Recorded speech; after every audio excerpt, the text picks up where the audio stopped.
Every financial decision is an information problem. Solve that, and money gets to be a lot simpler. Let's get into it.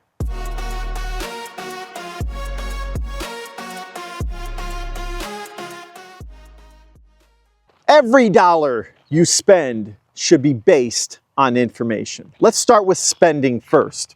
Let's say you go to the grocery store. You walk in there and you go to the bananas, right? Everyone's probably had a banana or two in their life. And you walk up there and you need to decide, do you want the green bananas, the yellow bananas, or the brown bananas? Okay, you have experience dealing with bananas, all right? And you're using information when you walk up to that counter. All right, I know what brown means. I know that brown means that the bananas are about done. They're extremely ripe. Maybe I can make some banana bread with those bananas, right? Or do you want to buy the green ones because you want a little bit of less ripe bananas and you want to make them last a little bit longer? You understand that, hey, I may not eat all these bananas in one day, which is probably what you're going to need to do with the brown bananas. So what you're doing with your eyeballs is you're using information. You're using color as your information to make a financial decision. All right, and we do that with every product we spend our money on. We look at the brand, we look at the colors, we look at the quality. What's the type of plastic that this product is made of? The same thing goes for maybe a car you're deciding to buy. You're going to look at the size of that car. You're going to look at the quality of the build. You know, maybe open up the hood, for example. You want to see what's under the hood. Now, maybe if it's an EV, you might struggle with that. All you're going to see is a frunk. But, you know, you need to do the research, all right? You need to watch YouTube videos to get reviews on, hey, should I spend money on that car or not? Is that car going to last me 10 years, 15 years? Or guess what? You may have so much money in your pocket, you just don't care. You know, you don't care. All you care about is the price, because every 3 years, you're going to go out and blow your money on a new car. And that's what it is. You want to build wealth in this world? I highly recommend you don't do that. I recommend you use information so that you can build up conviction on something that you purchase. All right? I've talked about this before. When it comes to building wealth, there's two things that matter: risk versus conviction. And the only way to build conviction on anything is with information, okay? If you have zero conviction in something that you're going to purchase or invest in, the risk is super high, okay? Because you don't know what you're getting involved in, all right? I mean, for example, let's say you don't know anything about, let's say, a Ferrari, okay? Maybe you got enough money for a Ferrari, you know, good for you. But then guess what? You do zero research on it and you buy the car, and then the first time you have a maintenance problem, the bill is, you know, $25,000, because you've never researched the fact that Ferraris are extremely expensive to maintain. Not only are they expensive to buy, but they're extremely expensive to maintain. And that goes for anything else that you buy. You know, it could be a Toyota Camry. You know, do the research on what the, you know, costs are, the maintenance costs to fix that vehicle up, et cetera, et cetera. Every vehicle is going to have different maintenance around it. You know, Teslas, I think the tires burn out really quick because they're so heavy from the batteries. You know, so there's all these pros and cons to, you know, buying into something that you need to take into account. It could be anything else as well. You know, it could be something you buy for your home, or you buy for your kids. Maybe it's a trampoline. Oh, you know, what are the type of injuries you're going to have on a trampoline? You know, that can justify how risky that investment is, or that, you know, purchase is. It's not really an investment. It's just a thing you buy. The same thing applies to your home. Okay, this is the biggest purchase that pretty much everyone will hopefully make someday, but it's the biggest purchase that most people make in their lives, their home. And you know what's interesting about it is that when you go to buy this now, you know, what's the average price? $300,000, $400,000. When you go to buy this $400,000 piece of property that's an investment, everyone calls them investments, no one brings a home inspector before they make the offer.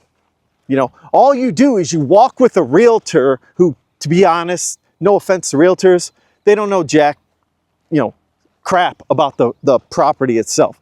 They don't know anything about it. They're just there to walk you through the property. You know, they have the listing which has some details, and they may say, oh, this is a good location, but they don't know the problems of a house like an inspector would. If you had an inspector with you on all the showings you go to, now it could be expensive. Maybe you got your dad or someone that has inspection experience or whoever.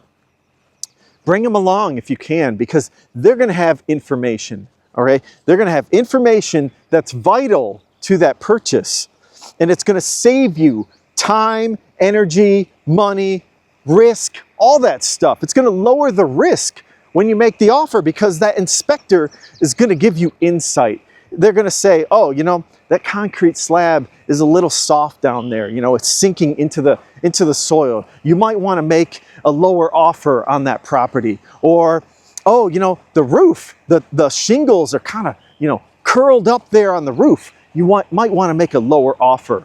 You guys get the point, is that information is key for you to have conviction or not have conviction in something. Like, let's say that house you walk through has a ton of problems because the inspector walked through it kind of with you. They may not be able to check into everything, but guess what? They can probably get the gist of where that property is, and you can make a lower offer, and you can not care and walk away if the seller is too aggressive with their asking price, if they're not willing to come down. So that's the thing you got to think of, is things like that. No one brings inspectors on with them because obviously it costs money. But think about it. What if you could budget $1,000 when you're investing in a $400K property and bring an inspector to 10 home showings?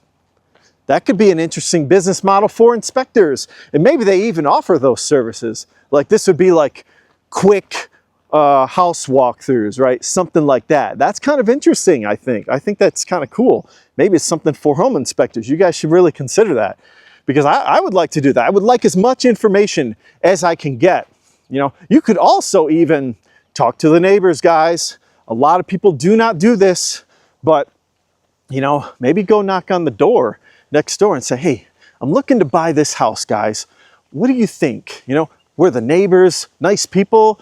Did they manicure the lawns, or were they haphazard? Or did they have big loud parties, etc., etc.? You can get more information than you can imagine if you just take that little extra step, right? That's what's going to make the difference with you building wealth in this world. I could go another example. When we talk about investments, this is a big one. Okay, you need to have conviction if you're going to put big money behind something. Okay, now you can go into the S&P 500. The conviction there is the U.S. economy. Do you have a conviction in the U.S. and global economy, for that matter? Because these companies are global. They're not, local companies. They're global conglomerates. And so you got to figure, is the economy going to continue to thrive with these companies? That's about all the conviction you need with the S&P 500 or the QQQs. But now, if you want to get into individual stocks because you want that multiplier, right, that 2x, the 5x, or the 10x, this is what you're going to have to do. You're going to have to get information, data. That is what this world has to offer now. That is where the value is in the data. We're in the information age. You have it all at your fingertips. You have ChatGPT, you have Claude, you have Google, etc., etc., etc. So there's no excuses to not being able to build conviction in most companies that are out there that are publicly traded. Now, you got to be careful. Many companies that are really small, the micro caps or the small caps, they may not have as much information out there. That's the risk to those small caps and micro caps, is that you can't build a big conviction unless you're somehow, privy to insider information, or, maybe some conferences that those companies go to that you attend that are publicly available. you can make a little bit better decisions if you attend those type of events. But if they don't publicly disclose things, it's much more difficult. Okay, it's more difficult for you to build conviction so that you can take a big risk, like putting $28,000 into a crypto microcap company like I did, and I lost. I did have conviction in crypto, and guess what? I was right about that. Crypto's at $100,000 a coin, but unfortunately, the company that I lost money on, they weren't disclosing the fact that they were leveraged. Okay. Maybe they did in a 10Q and I didn't read it. Maybe that was my fault. You guys get the point? But that's the thing, okay? You got to learn from that, and you will learn. If you don't get enough information and you lose a lot of money, then you'll realize how important having the information and conviction is to make a move, okay? Now, I'm not saying I'm scared of making moves like that.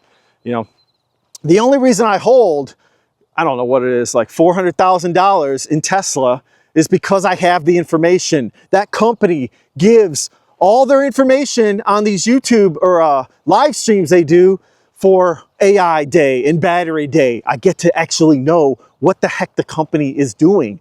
So I can build a conviction in my head. Oh, hey, I see where they're going. You guys get the point? You see it with NVIDIA. They do their annual NVIDIA AI day or whatever, and they talk about their chips and where things are going and the robots and all that jazz. And that's why you can put big money in a company like that, okay? Because they give you information, all right? So you got to be careful too. If you're invested in a company that is kind of secretive about everything and they don't give information, it's going to be harder to build conviction on a company like that. So, that's my tips for this kind of video. Is no matter if it's you're spending your money, investing your money, or saving your money, hey, you want to get information on how much yield you're going to get on a savings account, that's another thing.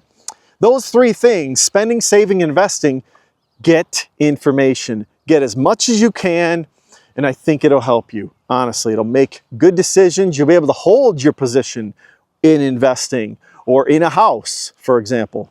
I could go on and on. I might do another video on conviction when it comes to career and businesses. I'll probably do that next, but this video has gone a little bit long. So anyways, hopefully you guys enjoy the content, and let me know in the comments below what you guys think. Is this something that you guys use all the time? Data and information, let me know.